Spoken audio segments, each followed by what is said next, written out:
दोस्तों, आज 30 दिसंबर और साल का एक दिन और 31 बचा है। ज़्यादा एक हमारे किसान के मौत हुए बॉर्डर पे, और कर्नाटका में एक लीडर द्वारा आत्महत्या, और बहुत सारे बड़ी घटनाएं हमें नहीं सुनने को मिल रही है। आज हम लोग जिस शुभ विचार और कोट्स के साथ अपनी बातों को रखना जा रहे हैं वह है आज का विचार, what was the future happens now, what happens now becomes the past, so why worry. तो इन विचारों के साथ ही हम लोग ये चाहते हैं कि जो साल 2020 चुनौती से भरा हुआ, तकलीफ से भरा हुआ, बहुत ही कष्टदायक ये साल रहा, ऐसा साल आने वाला साल ना रहे। आने वाला साल सभी को खुशहाल करे, सभी के चेहरे पे मुस्कान हो और शांति और अमन के साथ, मानवीय मूल्यों के साथ आगे बढ़ें। दोस्तों, all India human rights association पिछले 34 वर्षों से अपनी स्थापना दिवस से लेकर करके अब तक सारे काम संवैधानिक तरीके से 36 राज्यों में और भारत के बाहर काम किया। United nation, international bar association London, international bar association USA और बहुत सारे अथॉरिटियों के साथ मिलकर करके, कंधे से कंधे मिला करके, खास करके legal service authority, national legal service authority और स्टेट के लीगल सर्विस अथॉरिटियों से मिलकर के आगे बढ़ा और लोगों को त्वरित न्याय मिले। उनको जो है पारिवारिक जो झगड़े हैं उसमें समझौते का, उन्हें सलाह मशवरे का और किस तरह से उन्हें वकील फ्री मिले, इस पे हम लोगों ने बहुत सारे काम किए। जहाँ कहीं भी सामाजिक, जो बाकी सभी सामाजिक काम करते हैं कि अगर मान लीजिए कि हमारे कोरोना के वक्त में लॉकडाउन हुआ, उसमें लोगों ने बढ़ चढ़ करके उनको एक जगह से दूसरी जगह पहुंचाने में, उनको खाना खिलाने में लोगों ने काफ़ी काम किया। और अभी जो है ठंड का मौसम है पूरे भारत में, दिल्ली में भी काफ़ी ठंड बढ़ गया है, थोड़ा पोल्यूशन का भी समस्या बढ़ रहे हैं। तो वैसी हालत में हमारे जो है कार्यकर्ता, हमारे जो मानवाधिकार से जुड़े लोग हैं वो अच्छे काम कर रहे हैं, और जैसे भी जहाँ भी हो रहा है वो सभी काम करते हैं, एक दूसरे से मिलते रहते हैं और एक अच्छा रिलेशंस मानवीय मूल्यों के लिए बना रहे हैं। तो ये बहुत बड़ी खुशी की बात है। जितनी हमारे चादर हैं उतनी हम लोग पाँव पसार रहे हैं, क्योंकि आप सभी जानते हैं कि अहरा अपने आन बान शान में कभी भी किसी तरह का ग्रांट या डोनेशन सरकार से नहीं लिया। सरकार से कई बार कोई बातों पे हमें सामना करना पड़ता है, लेकिन हमने हमेशा संवैधानिक और शांति प्रिय तरीके से काम किया, चाहे वो धरना हो, चाहे वो जो है किसी तरह का डिमांड हो। हमने 37 मांगों का कहा, सरकार ने कई बातों को माना, कई नहीं माना, जो चल रहे पैनल्स पे। और हमारी बहुत सारी मांगे हैं जो लगातार चलती रहती है।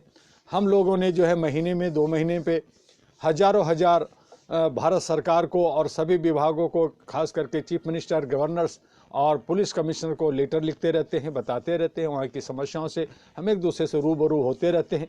लेकिन इन्हीं समस्याओं के अंदर जब 2004 में हमारी जो भारत की भ्रमण हमने किया था एक स्वराज माजदा बस में, और लाखों करोड़ों हम लोगों ने हैंडबिल और किताबें बांटी। उसके बाद 2005 से भारत के अंदर धीरे धीरे 1, 2, 4, 5 करके बहुत सारी मानवाधिकार की संस्थाएं आई, और हमने सोचा कि चलो बहुत सारी संस्थाएं आ रही है, अच्छी बात है, अहरा का नकल हो चाहे जैसा भी हो, लेकिन मानवीय मूल्यों के लिए काम कर रहे हैं तो बहुत अच्छी बात है, हम उनको सैल्यूट करेंगे। लेकिन सभी के मिशन और विजन गलत रहे, उन्होंने सही ढंग से काम नहीं किया। जबकि आज भी मैं कहता हूं कि अगर अच्छे काम करें तो हम उन्हें हर तरह का सहायता, हर तरह का उनको जो है रास्ता देने के लिए मैं तैयार बैठा हूं। क्योंकि मैंने मानवीय मूल्यों के लिए अपने जीवन को समर्पित किया। हमारे जितने भी लोग हमारे जो 36 राज्यों में हैं वो सब मानवाधिकार के लिए काम करते हैं। कुछ खट्टे मीठे अनुभव भी हमें सुनने को मिलते हैं, देखने को मिलते हैं, लेकिन उन सभी को छोड़ करके, लेकिन अभी जो हाल फिलहाल में जो हमने बहुत सारी international human rights association, international human rights commission, universal और बहुत सारी ह्यूमन राइट्स पे संस्थाएं जो रजिस्टर्ड नहीं है वो फेक सर्टिफिकेट्स लेकर करके, सर्टिफिकेट्स में घपलाबाजी गलत काम कर करके कहीं वो रजिस्ट्रेशन कहीं का दिखाते हैं, रजिस्टर्ड ऑफिस कहीं का दिखाते हैं, बाहर का जनेवा का और नैरोबी का और न्यूयॉर्क का एड्रेस गलत दे कर करके लोगों को दिग्भ्रमित करते हैं कि मैं अंतर्राष्ट्रीय लेवल का एक संस्था हूं, जबकि वो दिखाते हैं कि एक जो है छोटी सी जगह पे रजिस्ट्रेशन किया, उसमें भी बहुत सारी खामियां हैं। वो एक तरफ डीएम का साइन दिखाते हैं, दूसरी तरफ जो एसोसिएशन जो है रजिस्ट्रार का ऑफिस दिखाते हैं। इस तरह से कंपनी का जो है मुहर दिखाते हैं तो मुहर भी गलत होता है, नाम भी गलत होता है, और फिर वो कहते हैं कि मेरी ढाका में ऑफिस है तो मेरा वहाँ से काम हो रहा है तो ये हो रहा। तो इस तरह से बहुत सारी ऐसी चीज़ें जो लोग हैं, कुछ सर्टिफिकेट्स, कुछ हमारे डॉक्यूमेंट्स हमारे पास आए, मैंने उन सभी डॉक्यूमेंट्स को देखा, उनमें तरह तरह का जो है उसमें बदलाव है, उसमें चीज़ें बदल करके लिखे हुए हैं। तो इस तरह से अंतर्राष्ट्रीय स्तर पे हमने कहा कि ह्यूमन राइट्स कमीशन मतलब होता है आयोग, और आयोग जो है वो भारत सरकार का होता है, और इसी तरह से हर कंट्री का आयोग है, कमीशन है। बांग्लादेश का भी अलग कमीशन है, और कमीशन के अंदर कोई भी पब्लिक, कोई भी आम आदमी, चाहे मैं हूं या आप हों, वो कोई भी व्यक्ति उसका सदस्य नहीं होता। उसमें वो वहाँ पे 5 मेंबर होते हैं जो रिटायर्ड जज होते हैं, जस्टिस होते हैं, और वहाँ पे कुछ लोग काम करते हैं, और वो लोग जो है रिपोर्ट बनाते हैं जहाँ कहीं भी मानवीय मूल्यों का हनन होता है, उत्पीड़न होता है, शोषण होता है, और उसका रिपोर्ट सुप्रीम कोर्ट में भेजते हैं। और जस्ट लाइक एक कोर्ट होता है जहाँ पे लोगों को समझाना और छोटी छोटी केसेस की भी हेयरिंग होती है, चूँकि वो सारे जजेज होते, तो वहाँ पे कोई पब्लिक मेंबर नहीं होता। लेकिन कोई अगर पब्लिक कमीशन लिखता है तो ये सारा का सारा गलत है, और ये कहीं ना कहीं वो लोगों को ठगी या लोगों को गुमराह करने की कोशिश करते। ऐसा मेरे पास बहुत सारी शिकायतें आए, बहुत लोगों ने कहा कि देखो मेरे पास जो है एनएचआरसी का सर्टिफिकेट, वो प्लेज सर्टिफिकेट जो गूगल्स पे ऑटोमेटिकली जनरेट हो जाते हैं, वो बना करके घूमते हैं कि मैं एनएचआरसी का मेंबर हूं, वो भी गलत है। और जब एनएचआरसी ने, और मैंने भी पिछले 2007 में ही मैंने होम मिनिस्ट्री को जब सारा लेटर लिखा था कि जो अच्छे काम कर रहे हैं, जो संस्थाएं अच्छी काम कर रही है, जो 42 लाख संस्था इंडिया के अंदर हैं, एनजीओ हैं, वो अगर अच्छे काम कर रहे हैं तो उनको प्रोत्साहित होनी चाहिए, उनको अवार्ड मिलना चाहिए, उनको आगे बढ़ने का मौका मिलना चाहिए। लेकिन जो गलत करते हैं उनकी एक डोजियर तैयार हो और उसके हिसाब से उनको बंद कर देनी चाहिए।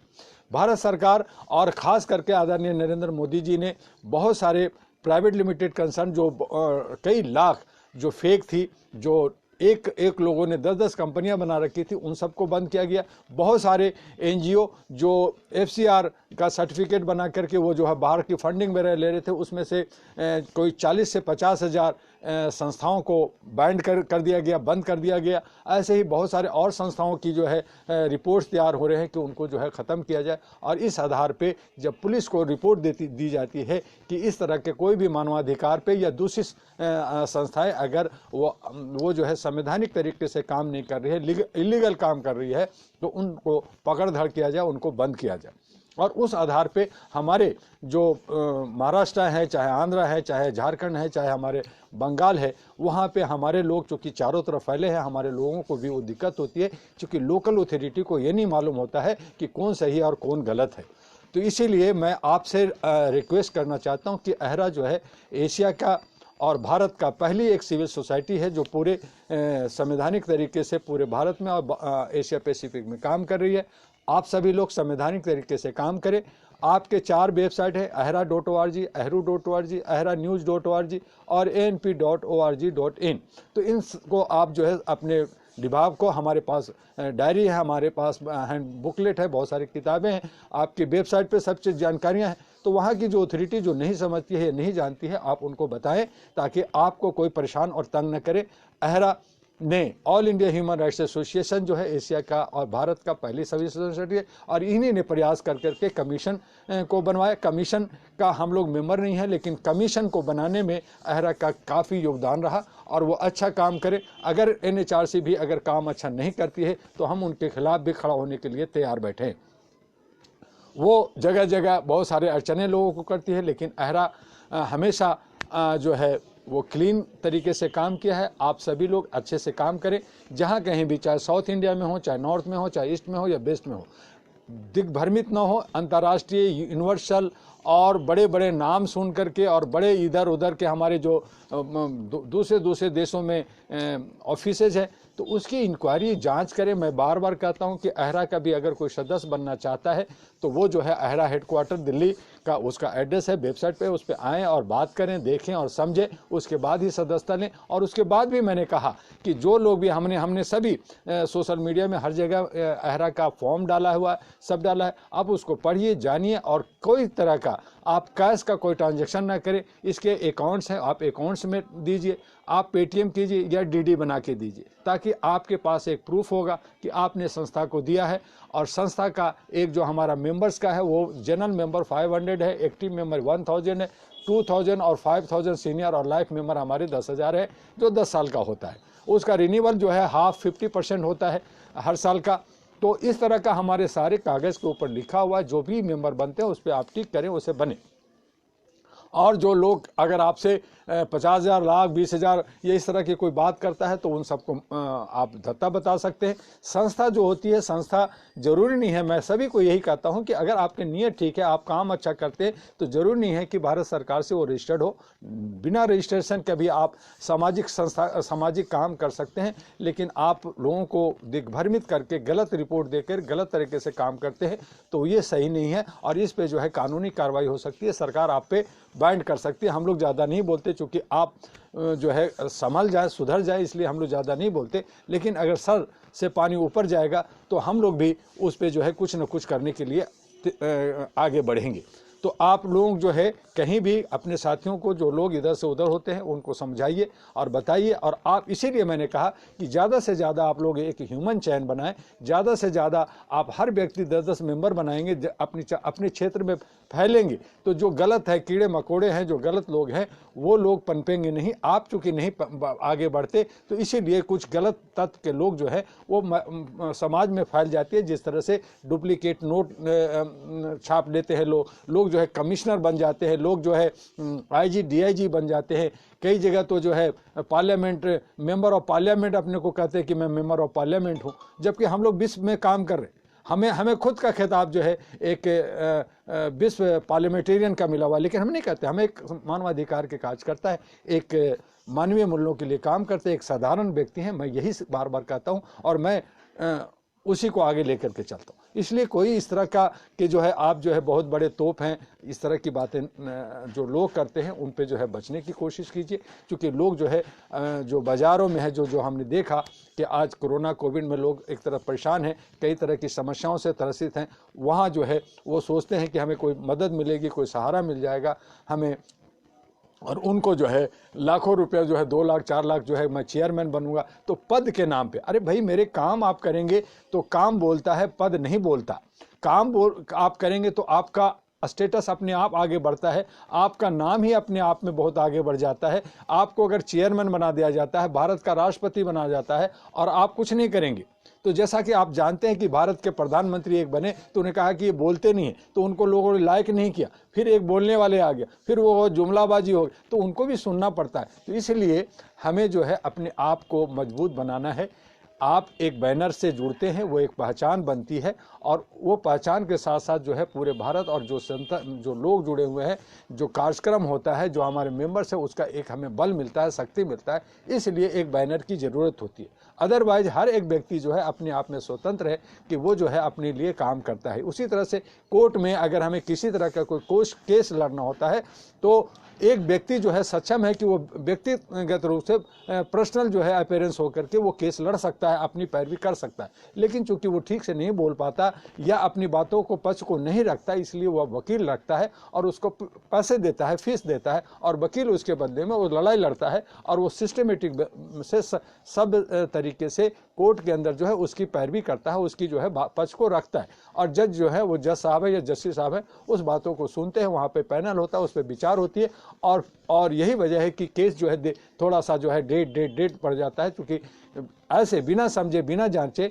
उसकी फैसला नहीं हो सकता, तो उस पे जो है लोगों को फैसला होती है। लेकिन ये अलग बात है कि लोकतंत्र जो है आज बहुत खतरे में है, और जो है हमारे जो जनप्रतिनिधि हमारे लीडर है वो भी कहीं ना कहीं गलत करने लगे हैं, और हमारे जो न्यायपालिका है, कार्यपालिका, विधायिका है, वो भी भ्रष्टाचार में लिप्त हो गई है, और हमारे जो संस्कार है, हमारी जो एक सोच है, हमारी जो राष्ट्रीय जो भावना है, वो कहीं ना कहीं दब गया है, कुचल गया है, और जिसकी वजह से जो है वो सही न्याय नहीं मिलता या हमें सही आगे बढ़ने का मौका नहीं मिलता। और ऐसी हालत में समाज के अंदर चाहे वो साइबर क्राइम बढ़ रहा हो, चाहे वो क्रेडिट कार्ड, डेबिट कार्ड के अंदर जो 40 करोड़ 50 करोड़ का जो घपले लोग कर रहे हैं, यंग लड़के कर रहे हैं, चोरी करते हैं, डकैती करते हैं, क्राइम करते हैं, तो वो जो है संस्था में भी बहुत सारे फेक संस्थाएं बना करके लोगों को ठगी का काम करते हैं। तो इन तमाम चीज़ों से बचने के लिए और बचाने के लिए हम सबको लामबद्ध यानी कि एक साथ जुड़ करके एक ह्यूमन चैन बना करके हम ज़्यादा से ज़्यादा बेहतर तरीके से काम करें।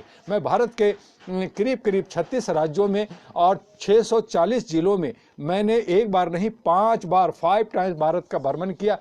3 बार तो हमने जो है स्वराज माजदा बस लेकर के घुमा, और करोड़ों हैंडबिल और किताबें हमने खूब बांटी, हजारों से ज़्यादा हमने मैगजीन छापे, 7 हमारी किताबें हैं। उन तमाम चीज़ों को हम लोगों ने पहुंचाया और कहा कि देखो अच्छे और सच्चे बनो, ईमानदार बनो, देश के हित में काम करो और गलत तरीके से बचो। लेकिन फिर भी लोग जो है शॉर्टकट अपनाते हैं, कम जल्दी भागम भाग में सोचते हैं कि मैं एक बड़ा आदमी बन जाऊंगा और एक मैं बड़ा पोस्ट लेकर के घूम रहा हूं, जबकि उसकी औकात जो है एक गली के कुत्ते के बराबर भी नहीं होता। लेकिन वो कहते हैं कि मैं एक राज्य का चेयरमैन हूँ, मैं एक जो है 2 राज्य का मैं चेयरमैन हूँ। तो इस तरह से वो ठगी के शिकार होते हैं, तो उनसे बचें। आज मोबाइल में भी, आज जो हमारे जितने भी एंड्रॉयड मोबाइल है उनमें भी जो है लॉटरी आपका लाखों मिल गया, करोड़ों मिल गया, दुनिया भर के फ़ोन्स आते हैं, दुनिया के भर के प्रलोभन आते हैं, आप ये पिन नंबर दे दीजिए, आप ये कीजिए। तो इस तरह से जो ठगी करते हैं, तो कई हमें जो है कश्मीर से और दूसरी जगहों से जो सीधे साधे लोग हैं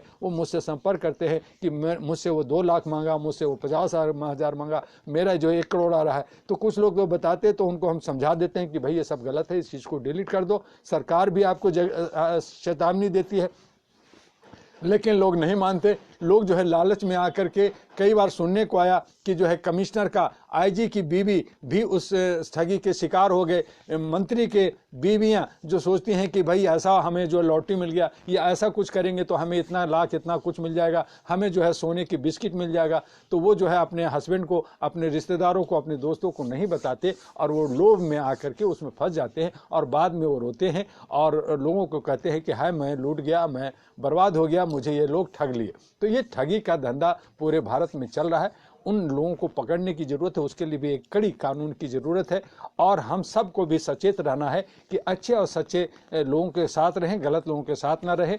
हमें भी कई तरह का हमें सामना करना पड़ता है। ऐसे घटिया लोग जो है हमें भी कई बार वार्निंग और जान से मारने का और गाली गलौज से बात करते हैं, तो मैं बहुत हंसता हूँ, कहता हूँ मेरे भाई तुम जो है मुझे मारने आओगे, बताओ तुम कहाँ हो, मैं वहीं आ जाता हूँ। जैसा कि मैंने आपको बहुत पहले बताया था कि जब मैंने आतंकवाद की किताब लिखा, मुझे बहुत सारे फ़ोन पाकिस्तान से, अफगानिस्तान, पता नहीं कहाँ से आए। तो मैंने उन लोगों को भी कहा था कि भाई तुम दिल्ली में आके मुझे मारोगे, बोलो मैं अफगानिस्तान आऊँ या पाकिस्तान आऊँ, तुम मुझे मारना चाहते मारो, मेरा तो पर्पस है लिखना। मैंने जो है जो रिपोर्ट जो मैंने आतंकवाद की किताब में लिखी है वो लिखी है, तुम्हें जो करना है, जो तुम्हें उखाड़ना है उखाड़ लो। वैसे ही आज संस्था के लोग जो है जो हमारे टांग खींचना चाहते हैं, या समाज के अंदर जो है बुराइयां फैलाना चाहते हैं, लोगों को जो है गुमराह करना चाहते हैं, वो लोग भी हमारे पीछे पड़े रहते हैं। और मैं कहता हूं बड़ी खुशी खुशी, तुम भाई मुझे ढूंढोगे, अब मुझे पता दे दो, मैं तेरे पते पे आ जाता हूं, देखते हैं कि तुम मुझे कुछ बिगाड़ते हो या मैं तुम्हारा बिगाड़ता हूं। तो इन्हीं बातों के साथ आज हमारी ज़रूरत है कि हम अपने आचरण को ठीक करें, अपने संस्कार को ठीक करें, तभी हम एक अच्छे सच्चे नागरिक बनेंगे देश का। और जिस किसी भी व्यक्ति के जीवन में संस्कार नहीं होता या उनके लिए बहुत ही महत्वपूर्ण है, भूमिका निभाती है। जब संस्कार ऊंचे होते हैं तो व्यक्ति के विचार भी ऊंचे होते हैं। जब संस्कार में गिरावट होती है तो व्यक्ति के अंदर के विचार भी कमज़ोर हो जाते हैं और व्यक्ति बुराइयों की तरफ अग्रसर होने लगता है और उसे बुराई करने में कोई संकोच नहीं होता, क्योंकि संस्कार विहीन व्यक्ति की यात्रा अंधकार की तरफ होती है और संस्कारवान व्यक्ति की यात्रा प्रकाश की ओर होती है। इस तरह की शिक्षाएं हमारे धार्मिक ग्रंथों में मिलती है। प्राय हर धर्म में ऐसी शिक्षाएं मिलती है कि व्यक्ति को प्रकाश की ओर चलना चाहिए। जब व्यक्ति के अंदर प्रकाश होता है तो सही मायने में वह अच्छे भविष्य की तरफ बढ़ता है और आगे चलकर वह भ्रष्टाचार जैसी बुराई से भी दूर रहने का हर संभव प्रयास करता है। प्रथम चरण में संस्कार बाल्यावस्था में घरों से डाले जाते हैं। तत्पश्चात विद्यालयों का दायित्व है कि वे बच्चों को संस्कारवान बनाएं। आज पूर्व से पश्चिम तक दुनिया भर के देशों में संस्कार के प्रति लोगों की आस्था घटी है। लोग धार्मिक ग्रंथों में दी गई शिक्षाओं को अनावश्यक मानने लगे हैं। कोई भी व्यक्ति किसी भी धर्म को मानने को स्वतंत्र है। इस दुनिया में कुछ लोग धर्म को अच्छा कहते हैं तो कुछ लोग बुरा कहते हैं। कुछ लोग कहते हैं कि धर्म लोगों को बांटता है, तो कुछ लोग यह भी कहते हैं कि धर्म भी कहते हैं धर्म कोई भी हो मनुष्य को सही मायने में मानव बनाने में सहायता देता है। व्यक्ति के अंदर जो हमारे किताब में है, व्यक्ति के अंदर की बुराई का निराकरण करके अच्छाई का विकास धर्म ही करता है। यह अलग बात है कि कुछ धर्मों में रूढ़िवादिता की वजह से तमाम तरह की विसंगतियां पैदा हो गई है। ऐसे में लोगों को अच्छी बातों का अनुसरण करना चाहिए। मसलन बचपन से ही बच्चों को सत्य बोलने, अहिंसा का मार्ग अपनाने, एक दूसरे को सहायता करने की सीख दी जानी चाहिए। इसके साथ ही बड़ों की इज्जत करना और समाज के प्रति समर्पित रहने की सीख भी दी जानी चाहिए। इस्लाम धर्म में कई पैगंबर हुए। इन पैगंबरों ने इस्लाम धर्म को महत्ता को और इस पृथ्वी पर बढ़ाया और उन्होंने मानव धर्म को उच्च स्थान पर दिलाने में महत्वपूर्ण भूमिका निभाई। इसी तरह से हिंदू धर्म में आदि शंकराचार्य से लेकर कई शंकराचार्य तमाम मंडेश्वरों ने मानवता के बारे में इस पृथ्वी पर उपदेश दिया। सिख धर्म में गुरु नानक देव, गुरु गोविंद सिंह जैसे ईश्वर के अंश के रूप में पृथ्वी पर अवतरित हुए लोगों ने मानवता को इस पृथ्वी पर स्थापित करने में मूल्यवान योगदान दिया। कहने का तात्पर्य यह है कि कोई भी धर्म गलत शिक्षा नहीं देता। हर धर्म एकता, समानता, बंधुत्व की भावना की सीख देता है। यदि शुरू से ही बच्चों के अंदर संस्कार भरा जाए तो निश्चित रूप से एक मनुष्य पूरी तरह से संस्कारवान बन सकता है। संस्कार से कोई भी मनुष्य सच्चा मानव बन सकता है। यदि किसी व्यक्ति के अंदर संस्कार होगा तो वह भ्रष्टाचार व अपराध जैसी बुराइयों से सदैव दूर रहने का प्रयास करेगा। तमाम धर्मों के महान लोगों ने जो बातें कही हैं वे सभी मानवाधिकारों की वकालत करती है और उनके पालन की शिक्षा देती है। इन सभी की शिक्षाओं में मानवता और मानवाधिकारों के गुण संदेश हमें मिलते हैं। और ऐसे ही संस्कार है, शिक्षा है और बहुत सारी बातें हैं जो धीरे धीरे आपको हम बताएंगे। हम अभी जो है हम लोग जो हमारे किसान की जो समस्या है, किसान की बातें नहीं सुनी जाती। आज सरकार के जो हमारे कृषि मंत्री हैं उनसे किसानों से वार्तालाप शुरू हो गई है, उनसे बात कर रहे हैं। देखते हैं कि ऊँट किस करवट बैठती है। लेकिन भारत के अंदर जो ये पंजाब हरियाणा से शुरू हुआ, उत्तर प्रदेश और जो है अब मध्य प्रदेश, महाराष्ट्र और बिहार और बहुत सारे राज्यों में अब किसान जो है जाग गए हैं और किसान अपने हक के लिए आवाज़ उठा रहे हैं। ये आंदोलन हमारे सरकार ने सोचा था कि आएगा और चला जाएगा जैसे बहुत सारे ऐसे छोटे छोटे धरना प्रदर्शन होते हैं, लेकिन ये जो है विकराल रूप ले लिया है और इसका अंजाम सरकार को भुगतना पड़ेगा। किसान जाग गई है, उनके अधिकार, उनके जो 3 विधेयक हैं उन्हें जो वापस लेने का, उस पर वो अड़े हुए हैं और हम लोग लगातार उनको सहयोग सपोर्ट करने के लिए दिल्ली के बॉर्डरों पे भी साथ दे रहे हैं। भारत के विभिन्न हिस्सों में हम जो किसान अन्नदाता थे उनको साथ दे रहे हैं। आप सब भी साथ दें। और एक दिन और है, इसमें जो है किसी तरह का कोई और खामियां ना हो, कोई बहुत सारी बुराइयां ना हो। हालांकि फिर कहा जा रहा है कि कोरोना का एक और बीमारी जो है लंदन से इंडिया में इंटर कर चुका है, वो और फैलेगा। तो इस तरह की डरा कर करके, इस तरह का जो माहौल बना करके ये लोग जो सत्ता को में काबिज हैं, ये जो है अपना वेतन ले रहे हैं, ये जो अपना DATA ले रहे हैं, सारी सुविधाएं ले रहे हैं और जनता को कहीं ना कहीं उनका मार झेलना पड़ रहा है। तो इन तमाम चीज़ों से बचना होगा। बच्चों का एजुकेशन, शिक्षा जो है बर्बाद हो रहा है, क्योंकि हर एक परिवार के पास जो है स्मार्टफोन या लैपटॉप नहीं है। वो जो है बेचारे किस तरह से ऑनलाइन की पढ़ाई करें। कई जगह नेट नहीं है, उसमें बहुत सारे अभी बाधाएं, अभी इतना विकास भारत नहीं किया है। तो ऐसी हालत में शिक्षा का भी चरमरा जाना स्वाभाविक है। तो ऐसी हालत में जो है सभी स्कूल भी खुलना चाहिए, धार्मिक स्थल भी खुलना चाहिए, बाजारें भी खुलनी चाहिए, लेकिन थोड़ी सी सोशल डिस्टेंस है, लोगों को बचना है, लोगों को साफ सफाई पे ध्यान देना है। और इसी तरह से हम चाहते हैं कि अमन के साथ जो है एक दिन और 31 भी जो है बचा है वो ठीक से निकल जाए, जो अंग्रेजी कैलेंडर के हिसाब से, और फिर हम नया साल में इंटर करते हैं उसमें करें। हालांकि नया साल हिंदी का हमारा एक अलग नया साल होता है, हमारे और भी धर्मों का अलग अलग तरीके से होता है, लेकिन ज़्यादातर जो अंतर्राष्ट्रीय स्तर पे जो है वो जनवरी टू दिसंबर को हम लोग एक साल मानते हैं, 365 दिन का हम साल मानते हैं। और वो जो है कल ख़त्म होने जा रहा है, वो सही सही चला जाए। और आने वाले साल की आपको बहुत बहुत शुभकामनाएं के साथ हम बात करेंगे। बहुत सारी बातें होंगी, किस तरह से अहरा ने अगले साल का क्या प्रोजेक्ट रखा है, किस तरह से हम मेंबरशिप का ड्राइव करेंगे, किस तरह से हम बहुत सारे काम करेंगे, उस पर भी हम लोग बात करेंगे। और अगर आपको कुछ लगता है तो आप मुझसे संपर्क कर सकते हैं। मेरे फ़ोन भी आपके पास है, आपका ईमेल भी आपके पास है, आप हमसे बात कर सकते हैं। और जो कहीं भी हमारे जो 36 राज्यों में जो हमारे संस्था के जो कमेटियां हैं, उन लोगों ने जो काम किया है, जो फ़ोटो है, वीडियो है, उन सब का एक एल्बम बना करके आप भी व्हाट्सएप पे, आप जो है फेसबुक पे, यूट्यूब पे, आप जो है इंस्टाग्राम में, लिंक्डइन में डालिए और हमें भी अहरा हेडक्वार्टर को भेजिए, ताकि आप सभी को बता सकें। और गलत लोग, जो गलत तत्व के लोग हैं, उनसे दूर रहिए और अपने साथियों को भी दूर रखिए। बस आज इतना ही। कल फिर हम मिलेंगे। आपका डॉक्टर इमोदुआ, 1 बजे। नमस्कार, जय हिंद।